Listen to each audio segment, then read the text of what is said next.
So, with any good story, there's always a beginning, middle, and end. Here's how to tell yours.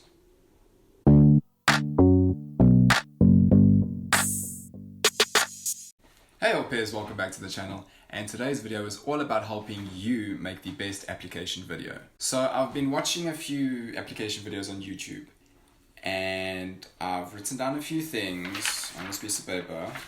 Number one, background music being too loud.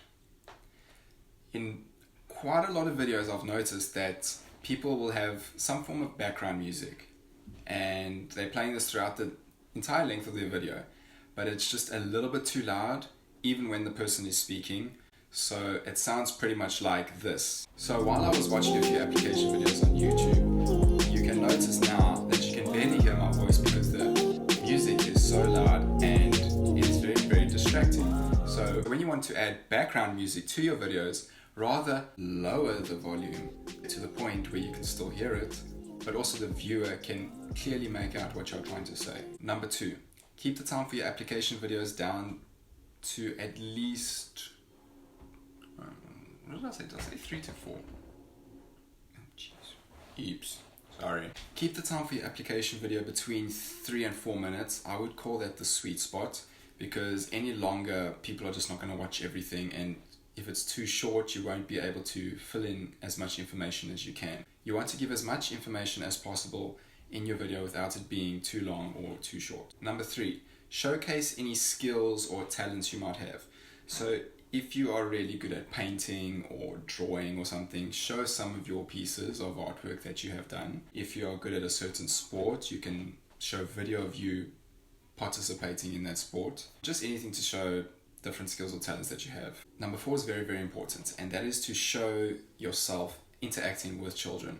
Preferably the range of children that you would want to take care of and the range that you obviously have experience with. So if you want to take care of infants or very young children, show video or pictures of you interacting with infants or very young children. This will be something that is appreciated by the family viewing your profile or viewing your application video. So I just showed you now that I'm reading off of a script.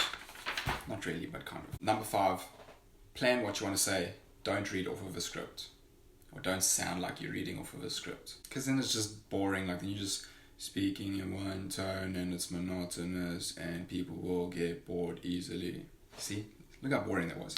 You gotta have levels to your interaction. As I explained in my previous video, when I was reacting to my application video, I told you everything that was wrong with it. That video will be linked down in the description, so you should really check it out because I'll tell you exactly what is wrong with my video. So you should watch that one actually before you watch this one. Number six, what I've noticed in quite a few videos is that people will actually show like their city or show video of them interacting with kids, blah blah blah, but they'll be doing a voiceover. So that's basically showing imagery, pictures, videos, but you have recorded your voice and just added it onto the video. So the thing with this whole cultural exchange au pair program thing is that, if I'm not mistaken, one of the requirements is that you need to have a basic understanding of English. I mean, you don't have to be fluent or anything, although that does help, but you need to be able to speak fairly good English. I don't even know if that was fairly good English. You need to show yourself speaking English, not necessarily just doing voiceovers, because then the family will think that you're just reading it and then just putting it onto this video. They need to see that it's actually you speaking. So keep the voiceovers to a minimum. Number seven.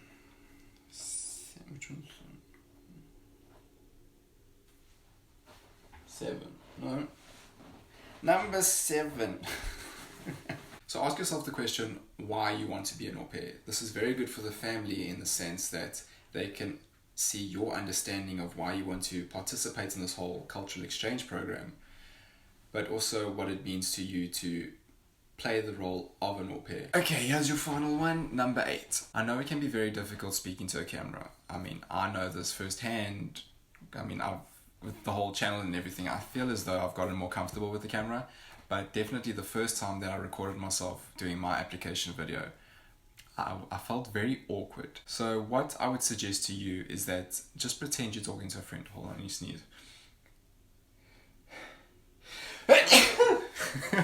Pretend you're talking to a friend. And I know this is difficult, but one thing that might help is if, say you have someone holding the camera for you, family member, mom, dad, brother, sister, grand, friend, neighbor, whatever, whoever, your dog. It would be a little easier in that sense because you can pretend that you're talking to that person holding the camera, and it would more than likely make you feel less awkward.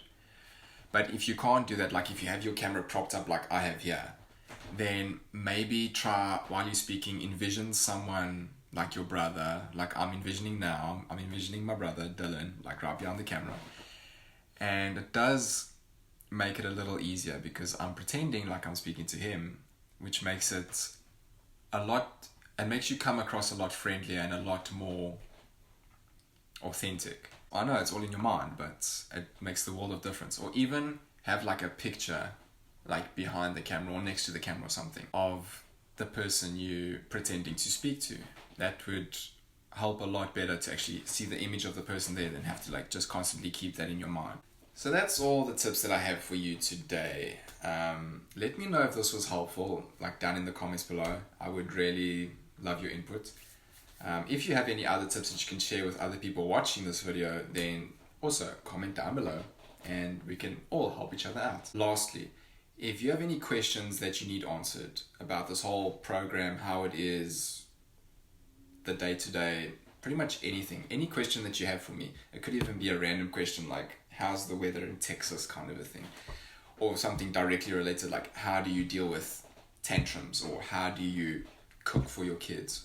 Anything like that, any question, I don't really care what it is. Message me on Instagram, here's my Instagram, somewhere here, and I'll definitely answer your question. I'll answer right away, give or take an hour or so if I'm busy with the boys or something. I feel it's best to speak to someone who's actually in the position that you're trying to go for, and a lot of people have reached out to me, a lot of prospective au pairs have reached out to me and just asked me a few things here and there on Facebook or Instagram. Comment down below, Instagram, slide in the DMs, Messenger on Facebook, whatever.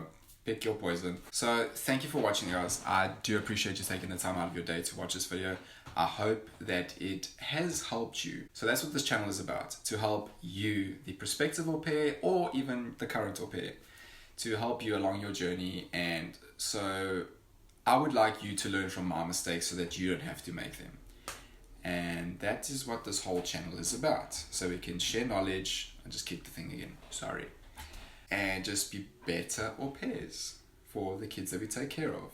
And hopefully win Au Pair of the Year contest. So thank you guys for watching, I do appreciate it. Like this video if you liked it. If you haven't already, consider subscribing, I do appreciate it. Thank you to everyone for the 100 subs, I appreciate it. Now we're on the road to 1K. Woohoo! And enjoy the rest of your week, and I'll see you in the next video. I'm out, and roll the outro.